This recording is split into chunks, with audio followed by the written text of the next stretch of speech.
আমাদের ধর্মের নাম কি? হিন্দু ধর্ম। ধর্মগ্রন্থ কি? এটা স্কিপ। প্রবাহিত হয়েছে কত বছর? এটা বলতে পারবো না। এরকম সনাতন ধর্মীয় বিভিন্ন কুইজ ভিডিও পেতে চ্যানেলটি সাবস্ক্রাইব করুন, ভিডিওটি লাইক কমেন্ট এবং শেয়ার করে সনাতন ধর্মের প্রচারে সহযোগিতা করুন। হরে কৃষ্ণ। তো প্রভু, আপনাকে 3টা প্রশ্ন করা হবে। আপনি যদি 2টা প্রশ্নের উত্তর দিতে পারেন তো আপনার জন্য একটা সুন্দর স্পেশাল গিফট আছে। তো আপনি কি প্রস্তুত? হ্যাঁ, অবশ্যই। তো ঠিক আছে, তো আপনার জন্য প্রথম প্রশ্ন হচ্ছে যে আমাদের ধর্মের নাম কি? হিন্দু ধর্ম। সনাতন ধর্ম।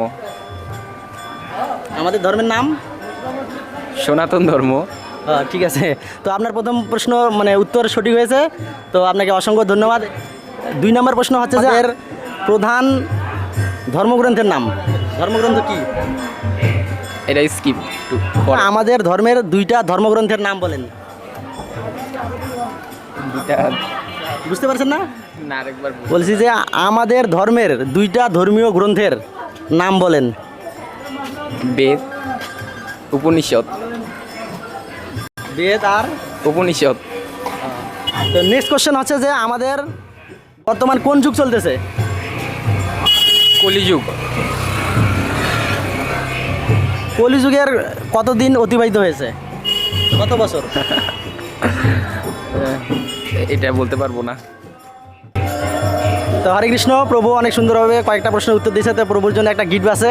প্রভু, আপনি কি মন্ত্র পারেন? আমাদের যে ধর্মীয় মন্ত্র, যেগুলো প্রয়োজনীয় মন্ত্র আছে, জানা আছে কিছু মন্ত্র? এইভাবে আর কি। যেমন কৃষ্ণ প্রণাম মন্ত্র জানা আছে আপনার? না, কিন্তু তুলসী গাছে যে জল দেয়। তুলসী গাছে জল দেবো, তুলসী প্রণাম মন্ত্র জানা আছে? হ্যাঁ, হ্যাঁ, এটা পারি। তো আপনার জন্য একটা ছোট্ট গ্রন্থ উপহার আছে। তো সেই মানে মন্ত্র যেটাতে আপনি মানে প্রতিনিয়ত আমাদের যেসব মন্ত্রগুলো দরকার প্রয়োজন, এই মন্ত্রগুলোর একটা ছোট্ট গ্রন্থ আপনার জন্য উপহার আছে। তো এইটা আপনি সুন্দরভাবে প্রতিদিন পড়বেন আর মন্ত্রগুলো আপনি মুখস্থ করবেন, শিখবেন। হরে কৃষ্ণ। এরকম সনাতন ধর্মীয় বিভিন্ন কুইজ ভিডিও পেতে চ্যানেলটি সাবস্ক্রাইব করুন, ভিডিওটি লাইক কমেন্ট এবং শেয়ার করে সনাতন ধর্মের প্রচারে সহযোগিতা করুন। হরে কৃষ্ণ।